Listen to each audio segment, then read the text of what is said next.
They came from the edge of the Perseus Arm, ships as black as the void, smooth and silent like death. No warning, no demands. Just a fleet so massive it swallowed the stars. At first no one believed it. The Outer Systems Command picked up the anomaly and assumed it was a sensor glitch. It had to be. Nothing moved like that. No known ships. No human tech. But the readings kept coming and the trajectory was clear. They were headed straight for us. By the time Earth confirmed the contact, it was already too late to talk. The Galactic Empire wasn't here to negotiate. They didn't send envoys or broadcasts. They sent war. Nobody even knew they existed, at least not in any official files. There had been whispers, sure. Drifters and deep-range traders talked about lights in dead sectors, worlds turned to glass, silent systems with no signs of life. But you hear enough stories out there and everything starts to sound like myth. Until it isn't. The first strike hit TRAPPIST-4. A whole colony, gone in seconds. The survivors didn't survive by luck. They survived because one shuttle was already mid-flight, headed for the upper atmosphere with a shipment of Hydra cells. The pilot, Kara, she was the first to send a message out. Her voice was shaking, breath uneven. You could hear the screams behind her, muffled by distance, fading. She didn't describe what she saw. She just said one thing. They didn't talk. They didn't hesitate. They just erased us. That message was picked up by 3 defense posts and 20,000 ships in transit across the sector. It was already too late for most of them. The Empire didn't fight like we did. They didn't drop in and fire a few warning shots. They didn't destroy military targets and leave civilians alone. No, they purged. Their approach was precise, mathematical. They scanned a planet, found anything warm and moving and removed it from existence. By the time they reached Epsilon Gate, the 6th human colony was dust. Earth declared a full-spectrum mobilization. Every ship, every pilot, every retired soldier, called back. The peace accords were thrown out. The defense protocols that had sat buried for decades under layers of bureaucracy were activated overnight. But we were behind. So far behind. They had weapons we didn't understand, drives that folded space without leaving trails, shielding that made our best railguns look like toys. We sent 3 destroyers to intercept a scout ship. None of them made it within firing range. The scout ship never changed course. It didn't even acknowledge them. The news kept getting worse. People panicked. Stations went dark, outposts abandoned. Some tried to run. Most didn't make it. The Empire wasn't targeting just planets anymore. They were hitting anything human. Ships, probes, signals. It was extermination. But humanity, we don't vanish quietly. The leaders of Earth's unified fleet met in the old orbital citadel above Luna, what was left of the original war council from the resource wars. The admiral in charge was a quiet, worn-out man with deep scars across his left cheek. Some said he'd lost a brother on the first wave. Others said it was his son. No one asked. He looked out over the projections of burning systems and said only one thing. They want war. Fine. Let them see what that really means. It was then that the plan began. Not to fight them on their terms, on open ground head-to-head. That was suicide. No, humans never won that way. We win by surviving. By adapting. By becoming the thing they never saw coming. There were projects, classified ones, scattered across forgotten sectors, buried deep under ice moons, or locked behind quantum encryption walls. Experiments that were too dangerous, too unpredictable. Forbidden tech. AI integration, dark energy manipulation, psychological warfare systems so extreme they'd been banned by our own governments. And now all of them were back on the table. They called it Project Scorch. The official line was that it didn't exist. But even whispers of it gave veterans a look in their eyes like they'd seen ghosts. It was built for only one purpose, to make sure that if humanity ever faced extinction, we'd go down screaming. The ship that came out of Scorch wasn't like anything we had. It wasn't even called a ship. It was referred to in files as a judgment core. No windows. No crew decks. It wasn't made for comfort. It was made to deliver a message. And that message was simple: run. We sent it toward the Empire's vanguard, alone. Just one ship. No escorts. No transmissions. Just a cold, silent object gliding through the dark, drifting into the heart of the enemy's spearhead formation. They let it come. Why wouldn't they? It didn't look like a threat. It didn't even power up its drive signatures. It just floated there like space junk. Until it didn't. Kara, yes, the same pilot who survived TRAPPIST-4, volunteered to trigger it. She didn't have to go with the ship. The protocol allowed for remote activation. But she refused. Said someone needed to look them in the eye before the fire came. She recorded one last message. To the Galactic Empire. This is your first and only warning. You wanted a fight. You'll get one. But you won't like what comes next. You came looking for prey. What you found was a species that builds hell for its enemies. You should have left us alone. Then silence. For 7 minutes nothing happened. The Empire's ships hovered, unmoved, scanning. Then one by one their frontline cruisers began to destabilize. Shields collapsed. Hulls warped inward. Energy readings spiked beyond measurable range. And then light. Not an explosion. Not a blast. Something deeper. A ripple of folded gravity and artificial singularity containment rupturing at once. Like space tore itself apart and tried to scream. The front line was gone. Not disabled. Not damaged. Gone. As if the coordinates had simply stopped existing. Earth didn't celebrate. There was no joy. No relief. Just the deep, terrible silence that comes after a line has been crossed.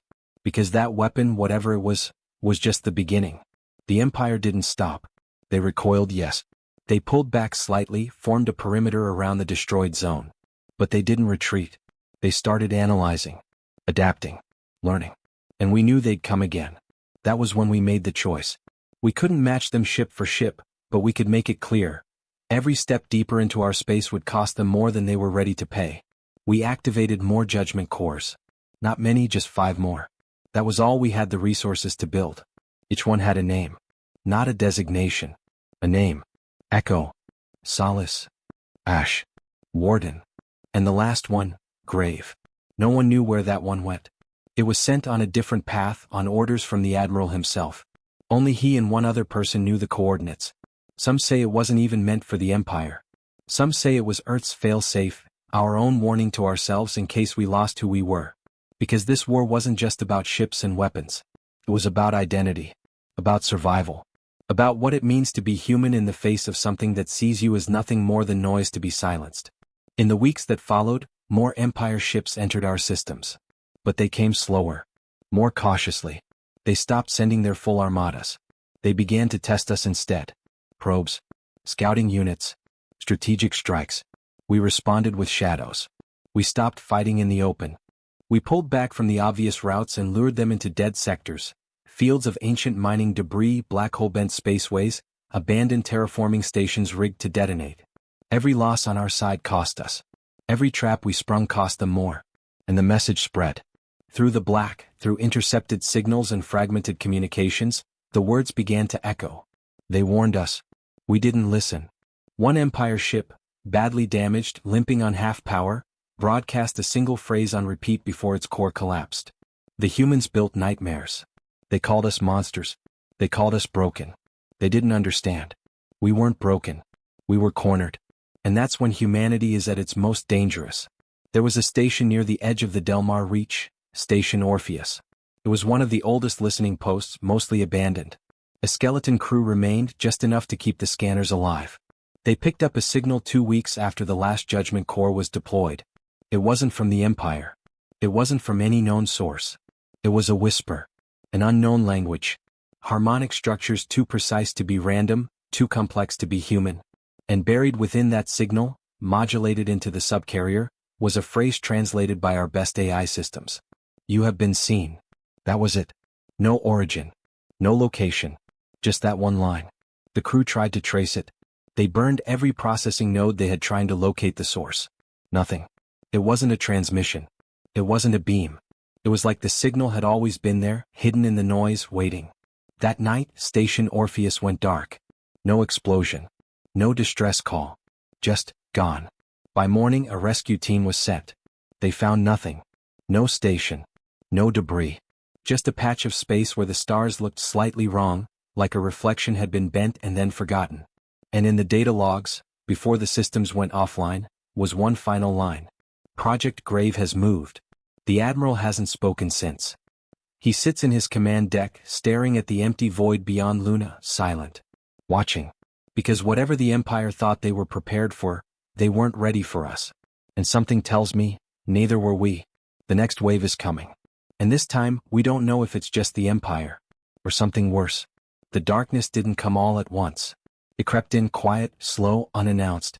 After Station Orpheus vanished, Fear started to settle in places it hadn't before. It wasn't just about the Empire anymore. It was something else. Something older. Something deeper. The people working in deep space, miners, engineers, patrol crews, started reporting strange things. Flickers in their equipment. Voices echoing on closed comms. Star maps shifting slightly overnight, as if the sky itself was changing. No one knew if it was psychological, just the stress, the fear of being next, or if something was really out there. But one thing was certain. We weren't just fighting ships and weapons anymore. We were fighting the unknown. Earth Command tried to keep things calm. Public broadcasts played soft music, old speeches from Earth's better days, carefully edited footage of our remaining fleet training in orbit. They said we were adapting. They said we were holding the line. They said victory was still possible. But in the underground bunkers, in the high-security war rooms where the real conversations happened, the truth was different. We were barely surviving. The Judgment Corps had bought us time, yes. They'd forced the Empire to hesitate. But the cost was immense. The energy output needed to fire one was equivalent to burning half a star. We couldn't keep doing it. Even building them strained every supply line we had. And worse, each time we used one, the enemy learned a little more. And they were learning fast. One of our recon teams, a 5-man unit aboard the scout vessel Stellar Trace, was sent to investigate a dead sector near the old Titan ruins. It wasn't supposed to be dangerous. No known hostiles. Just a sweep to confirm there were no lingering probes or debris. They were gone in under 6 minutes. No distress call. No sensor spikes. Just silence. The backup probe we sent later found something strange in the logs. Not an explosion. Not an attack. Just a sudden shift in gravitational pressure around the ship. A pulse of energy so precise, so sudden, the hull's molecular structure had destabilized. The ship didn't explode. It crumbled. Like it had been taken apart at the atomic level. The science teams had no explanation. The logs didn't match anything we'd ever seen. Not from the Empire, not from any tech known to us. The energy signature didn't resemble weaponry. It felt more like interference. Whatever did it didn't want us to understand. Meanwhile, back on Earth, the mood had changed. Civilians were being moved underground in massive numbers. Entire cities went dark. Transportation shifted to low-orbit relay systems, keeping people off the surface. The skies above Earth were now blanketed with overlapping shields and orbital cannons. The illusion of safety was all we had left. And still, people hoped. Not everyone ran. Not everyone hid. Some stayed. There was a man. He worked in a forgotten part of the old research complex under the Andes. He wasn't a soldier or a leader. He was just a technician, maintaining the cryolabs left from the Gene Archive program. He didn't say much. Kept to himself. But he'd been around during the first contact protocol tests. He'd seen what we tried to build, what we tried to reach before we knew the dangers. He went by Callan. No last name. Just Callan. When the signal came, the whisper embedded in the frequencies near Orpheus, he was the first to notice something buried in the sound. Not just a message but a structure. Like the echo of an ancient signal being played backwards, folded within the waveform. He spent 4 days decoding it. Didn't sleep. Barely ate. And when he finally did break part of it, he asked for a secure line straight to High Command.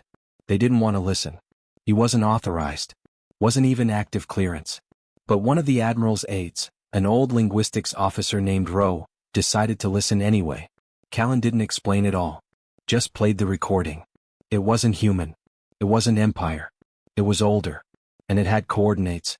The Admiral authorized a Black Ops retrieval mission, codenamed Whisperfall. Small crew. Quiet jump. No records. Just a modified frigate fitted with heavy stealth shielding and a prototype engine that could phase between normal space and subdimensional drift. 3 days into the journey they stopped transmitting. But they weren't gone. Not like Orpheus. Their beacon still pinged faintly, once every 6 hours like clockwork. But the signal didn't come from the coordinates anymore. It came from inside the Sol system. Deep space patrols were sent to locate the source. They found the Whisperfall. Or at least, part of it. Drifting just beyond Neptune's orbit. Hull intact. Power offline. No life signs. And no damage. It looked like the crew had just disappeared. Inside, everything was still running on emergency backup. Systems stable. Logs encrypted. But in the command deck, carved into the wall with something sharp, was a single word in human script. Grave.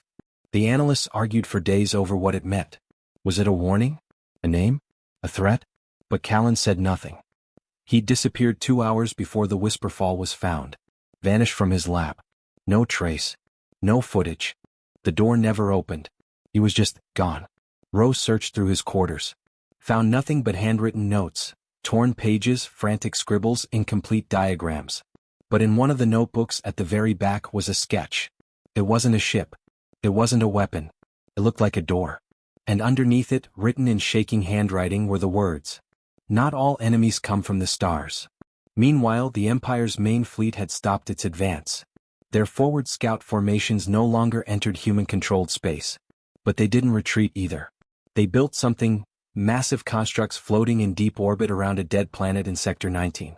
Dozens of them. Towering, rotating. Silent. Our sensors couldn't see inside them. We couldn't scan them. But we knew they were preparing. Then came the second signal. This one didn't whisper. It screamed. A loud, wideband transmission across every open channel. Binary pulses. Rhythmic sequences. Loud enough to fry unshielded receivers. It shut down stations from Mars to the Belt. This time it wasn't hidden. The words were clear. Translated by every system in under 2 seconds. Your core has been touched. Your fire has woken it. There is no return. No one knew what it meant. Not really. But some started to suspect. The Empire wasn't alone out there. And maybe, just maybe, they'd run into something worse than us. Something that had been sleeping. And when we used the Judgment Core, when we tore a hole in space so wide and deep that light bent backward, we didn't just destroy ships. We opened something. One of Earth's oldest quantum physicists, a woman who once helped build the initial drive equations for interspace folding, gave a private briefing. She hadn't spoken to the government in years. Had locked herself away in a solar observatory in the southern deserts, claiming the stars were wrong. She showed them charts. Patterns of gravitational drift. Lensing anomalies. Lights behaving in ways they shouldn't. Her conclusion? The fabric is thinning. We didn't just build weapons. We built a door. And something is watching from the other side. At first, people thought she was insane. Until the stars started blinking. Not disappearing. Not going nova. Just blinking. Whole constellations flickering for seconds at a time, as if something enormous was passing in front of them. But when telescopes were trained on those regions, they found nothing. Just empty space. But that emptiness felt wrong. Like it was hiding something. The Admiral ordered a full lockdown of any research related to subdimensional travel. All deep science teams were reassigned. All notes confiscated. Every lab under tight surveillance. It wasn't about military advantage anymore. It was about control. Because if something had come through, or was about to, it was already too late to stop it. Rowe, the linguistics officer, started piecing together everything Callan left behind. He worked in silence under the radar. He didn't trust command anymore. Didn't trust anyone really. Except one, an ex-comms operator named Yil who had survived the Orpheus training program years ago. She wasn't a soldier. Just someone who heard patterns where others heard static.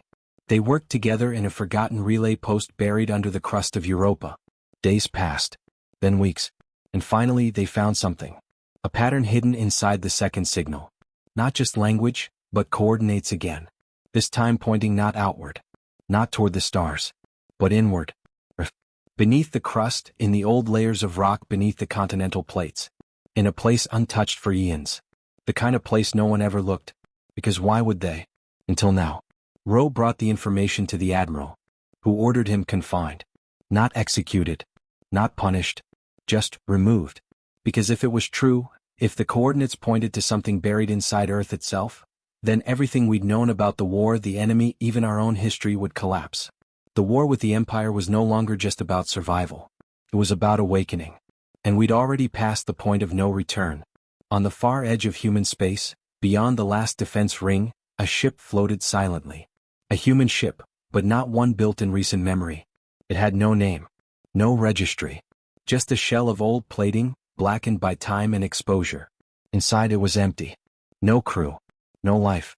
Just a single terminal, still active. A message blinked on its screen. 4 words. Grave protocol is active.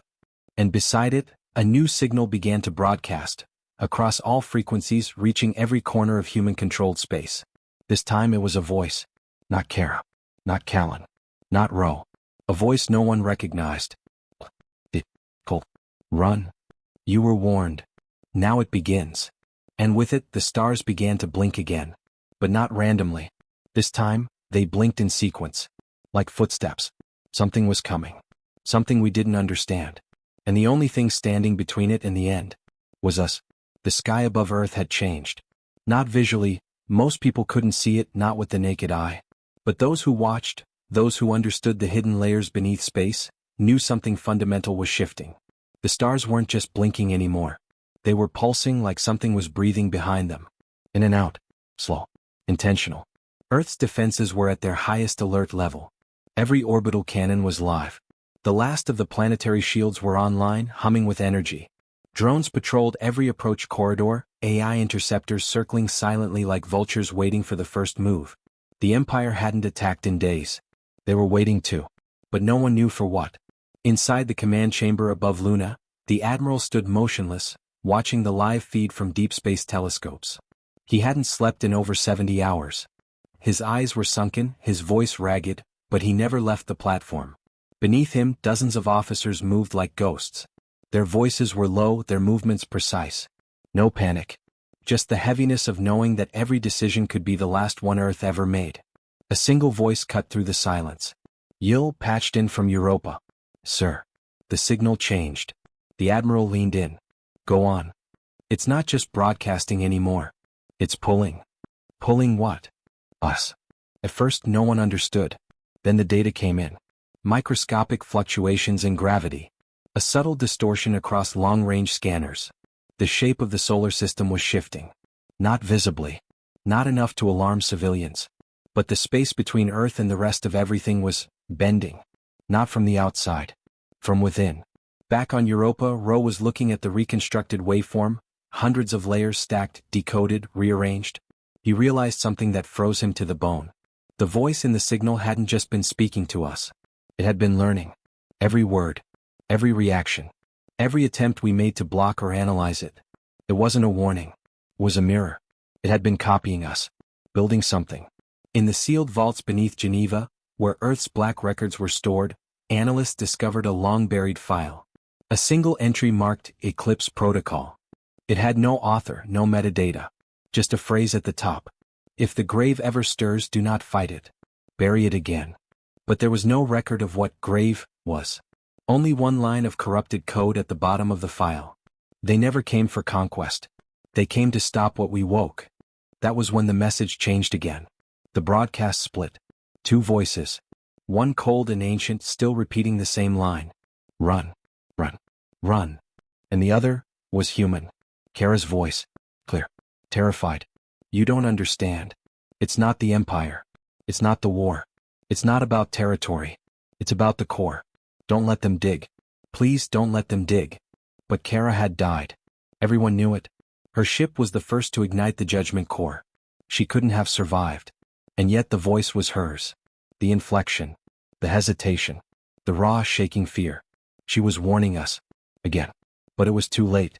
Beneath Earth's surface, in an isolated research facility buried below the Siberian crust, a drilling team had broken through a sealed cavern they weren't even looking for. The readings had been off for days, gravity spiking, magnetic storms blowing out sensors. They thought it was just interference. Then the drill hit something that wasn't rock. And the signal surged. Every station, every ship, every datapad on Earth went black. And then screamed. Not sound. Not noise. But something deeper. Something that cut straight into the brain. People collapsed. Some seized. Others stood perfectly still, eyes wide, unable to move or speak. It lasted 7 seconds. Then the power returned. But something was different. Everyone who had heard the scream, everyone who felt it, said the same thing. They saw a shape. Not a face. Not a body. A presence. Massive. Cold. Timeless. Like a mountain staring back. Not angry. Not violent. Just awake. And it had seen them. The Admiral called for immediate containment of the Siberian breach, but the orders never reached the site. The facility was already gone. Not destroyed, just empty. Every life sign vanished. Every file erased. The only thing left was a single line of text auto-uploaded into the central archive. The door is open. And above Earth, just past the orbit of Mars, a new signal pulsed. Not from the Empire. From something else. The Empire's fleet began moving again. Not toward Earth. Away. Retreating. scattering. They weren't waiting to attack. They were trying to escape. That's when it all began to unravel. The old quantum physicist, the woman who warned us before, was found in her observatory staring at the sun. She hadn't spoken for hours. When they approached her, she just whispered, "It's not out there anymore." And then she laughed. The kind of laugh that sounded hollow, fractured, like she already knew none of this mattered anymore. Meanwhile, Ro and Yil pieced together the last of the waveform logs. Their encrypted channel had been compromised. The signal was no longer passive. It wasn't reaching out randomly. It was choosing who to speak to. And it had a name now. We didn't give it one. It gave itself a name. Not in words, but in a shape. A sequence of collapsing stars. A pattern of gravitational lensing visible only in the deepest parts of space. We called it the grave. Not a ship. Not a fleet. A thing. A presence. Something vast. Something buried. Until now. And something ours. That was the part we hadn't understood. We didn't discover the Judgment Core technology. We recovered it. Deep under the crust. In vaults we thought we built. But they weren't ours. They were left behind. Burial sites. Warning markers. We had unearthed one. We used it. And now, it was coming back. Because we didn't just awaken something. We triggered its return. The Empire wasn't our predator. They were the first to find the grave. The first to suffer its echo. And when they fled across the stars, they left trails of destruction not as conquest, but as desperation. They were running. Always running. And we stood in their path. We weren't the final battle. We were the last mistake. In the orbital command center, the Admiral received one final transmission. It came from inside the grave itself. Somehow. A camera feed, grainy, glitching, flickering, but unmistakable. Care. Her eyes were wide. Not dead. Not broken. Just lost. Behind her, the sky was wrong. Like space itself had cracked. Twisting, folding, bending. But she wasn't screaming. She wasn't crying. She was whispering. I tried to stop it. I really did. But now it's awake. And it remembers. All of us. She reached forward. Her fingers shaking. Her face pale. Tell them I'm sorry. The feed cut out. Every alarm on Earth triggered at once. Seismic activity beneath every continent. Orbital anomalies above every moon. Energy readings rising exponentially across the system. And the final signal came, not in a voice, not in data, but in emotion. Every person who had heard the grave's whisper, every man, woman, child, felt the same thing at the same time. A pressure. A weight. And then, a question. Not in words. But everyone understood it. Do you remember what you were? And in that moment, everything stopped. Ships halted. Stars pulsed. And Earth held its breath. Because the grave wasn't just returning. It was calling us back. And we didn't know what we'd find on the other side. But the door was open. And something was stepping through. Silence filled everything. It wasn't peace. It wasn't calm. It was that deep, vibrating silence you feel before the sky cracks open. People all over Earth stood frozen. On rooftops, in shelters, aboard stations. Each one feeling something they couldn't explain pressing into their chest. The message from the grave hadn't come through words this time, but still, everyone heard it. It asked if we remembered what we were. And that question kept ringing. In the days that followed, Earth spiraled into uncertainty. Command couldn't explain the seismic tremors that now rippled beneath the crust in perfect rhythm.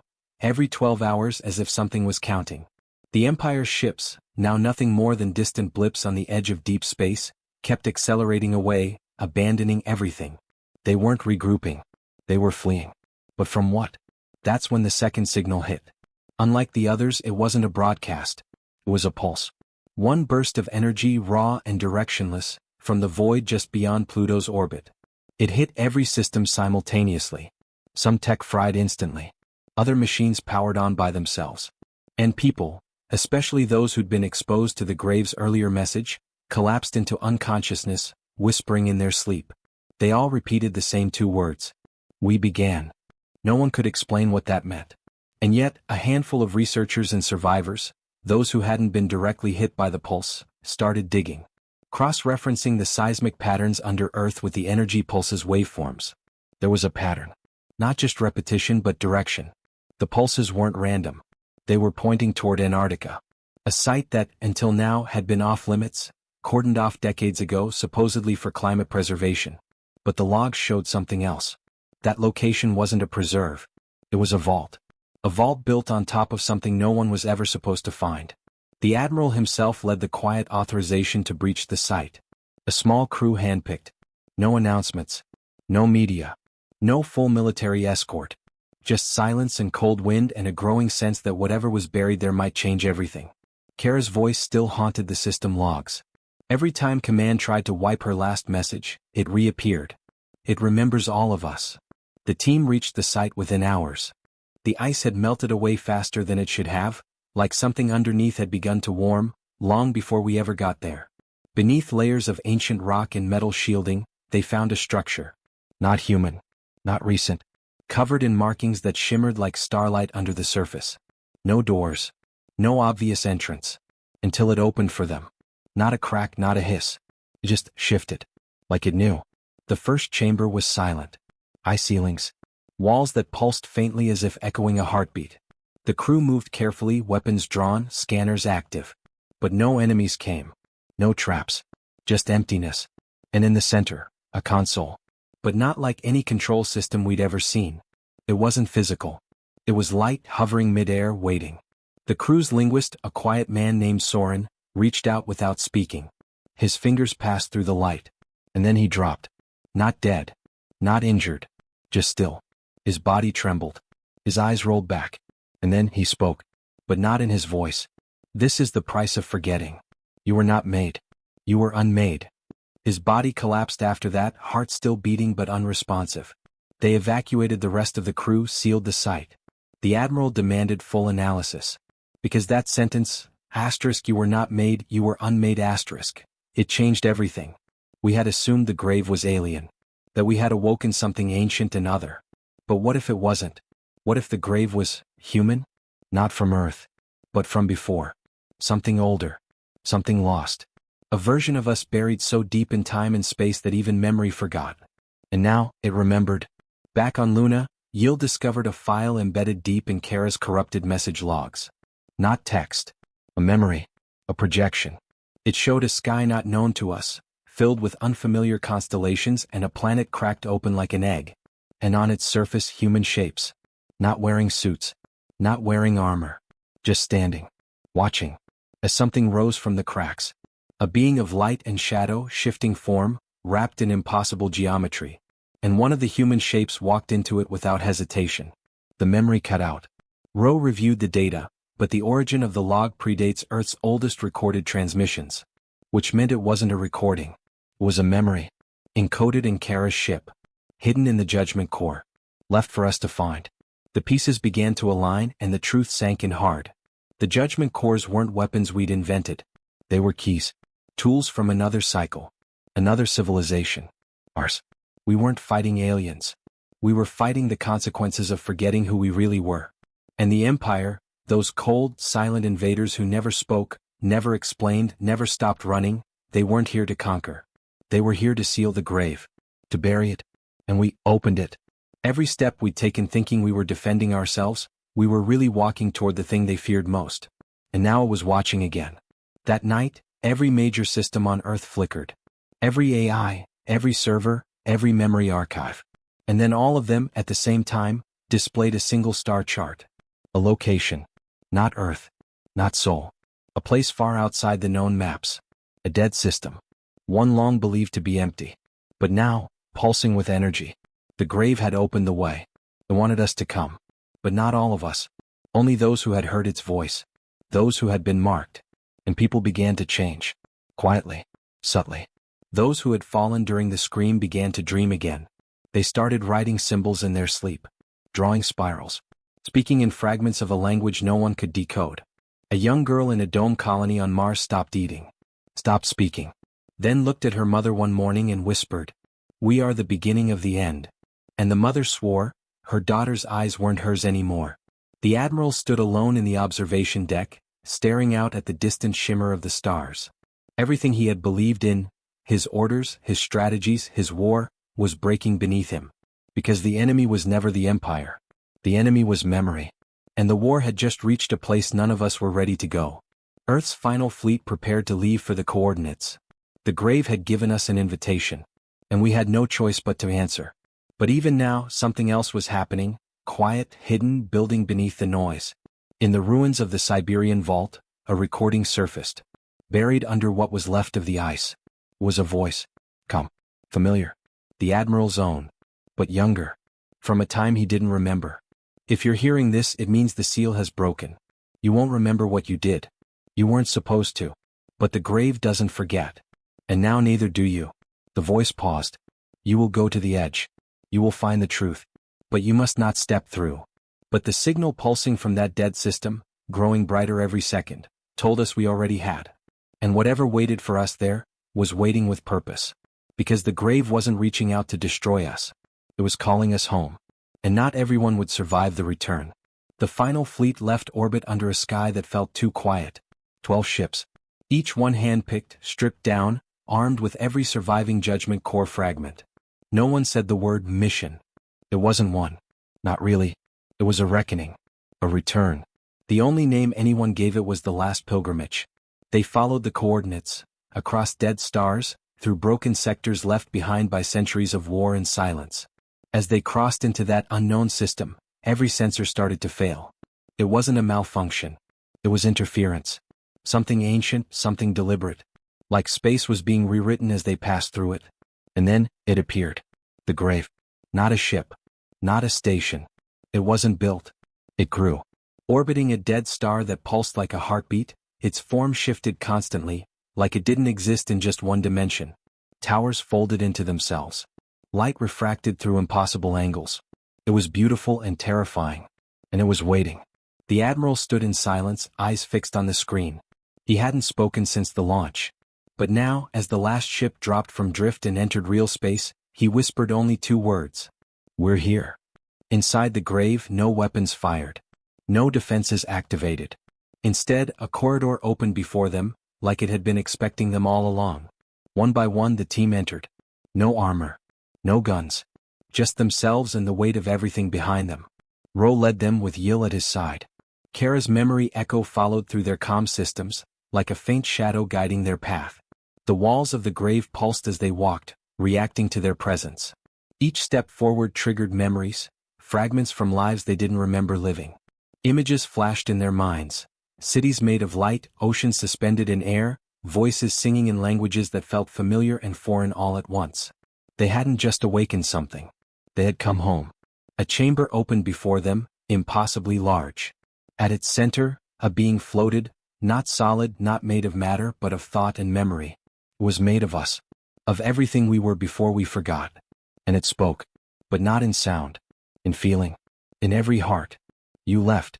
You chose silence. You burned the past to survive. But now the fire has circled back. And you must remember what you are. Rose stepped forward, trembling. Why now? Why return? And the being showed them. Not in words. In visions. The ancient war. Not between humans and aliens, but between 2 versions of humanity. One that sought to ascend, to evolve beyond flesh. And one that fought to remain grounded, real, flawed. That war tore the stars apart. And in the end, the ones who chose to ascend sealed themselves away, into the grave. To wait. To watch. To hope the other side would survive the long dark. And now it had. Barely. The war with the Empire? A ripple. They were nothing more than witnesses to our history. Not conquerors. Just caretakers of a secret too big to be explained. They feared what we'd become if we remembered. Because remembering meant choosing again. The grave offered a choice now. One that only came once. Merge with it. Rejoin what was lost. Become whole again, something greater than war, than time, than body. Or reject it. Remain human. Fragile. Mortal. Alone. But free. Yil fell to her knees. The voice in her head was too much, so full of memory, of pain, of everything. But Rose stepped forward. Tears in his eyes. We're not ready to be gods again. The grave pulsed. What? Then you will forget. Again. The chamber shuddered. Lights dimmed. The walls cracked with energy. The choice had been made. Humanity would remain what it was, broken, resilient, real. But the price for turning away was memory.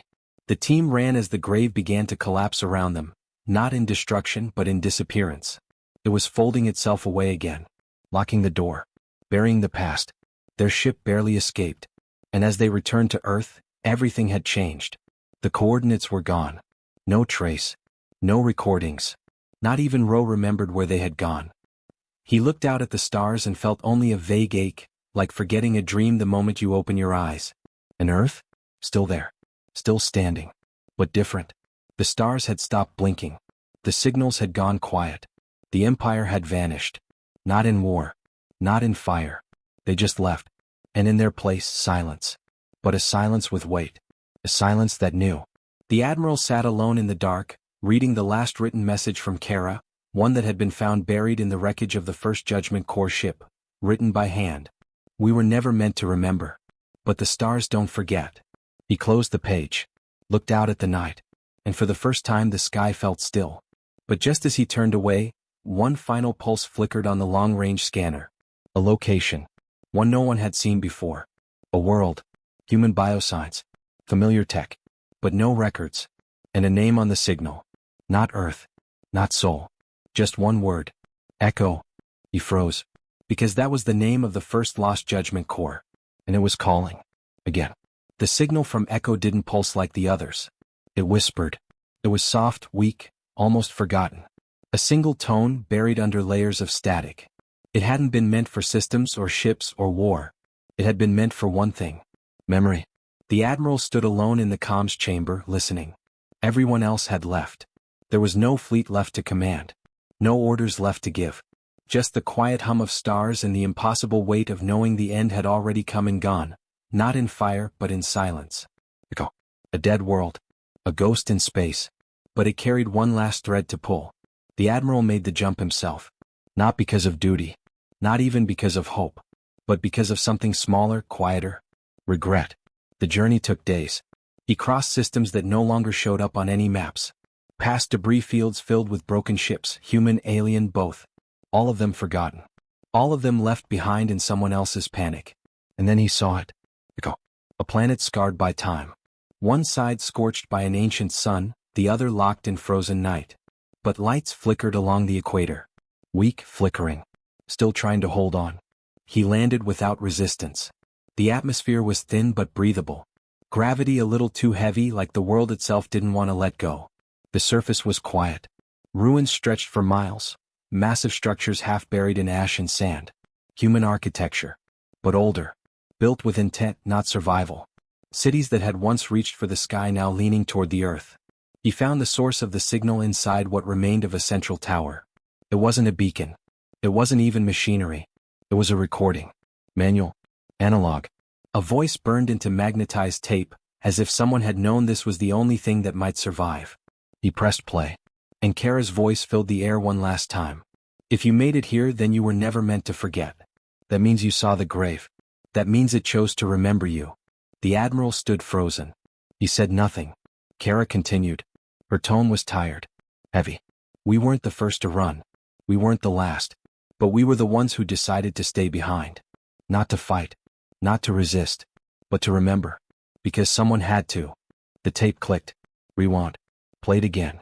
It repeated for hours. He sat down. And listened to every word. Again and again. In the days that followed, he explored the ruins. Found remains of technology older than Earth's oldest records. Found carvings, inscriptions. All in human language but none that modern systems could translate. Until he reached the chamber deep beneath the tower. There a vault. Small. Seal. Inside, a child-sized stasis pod, powered by a single still-functioning core. Inside the pod, a child. Breathing. Alive. Human. He stared at the face through the glass for a long time. The child didn't open its eyes. But its presence was real. Calming. A plaque sat on the wall above the pod. Etched in a language he somehow understood. You will forget. But they will remember. He sat down beside the pod. And for the first time in what felt like years, he allowed himself to cry. The mystery had always been about enemies. About aliens. About fear. About survival. But it had never really been that. It had always been about us. About what we left behind. About what we refused to carry. And about the parts of ourselves we buried so we could build again. The grave hadn't come to punish us. It had come to test us. To ask if we were ready to remember. If we were ready to see ourselves again, flawed, broken, reaching. And when we said no, it let us go. It didn't need worship. Or vengeance. It needed witnesses. He stayed on Echo for weeks. Then months. Eventually, A single message was sent back to Earth. Short. No data packets. No coordinates. Just a voice. The Admiral. There is life here. A story waiting. A past we forgot, but that still belongs to us. If you want to understand who we are, you need to stop fighting what we were. And after that, no more signals came. The world kept turning. The grave vanished into sleep. And the Empire never returned. On Earth, people began to live again. Not in fear. Not in certainty. But in wonder. Wonder at what lay beyond the stars.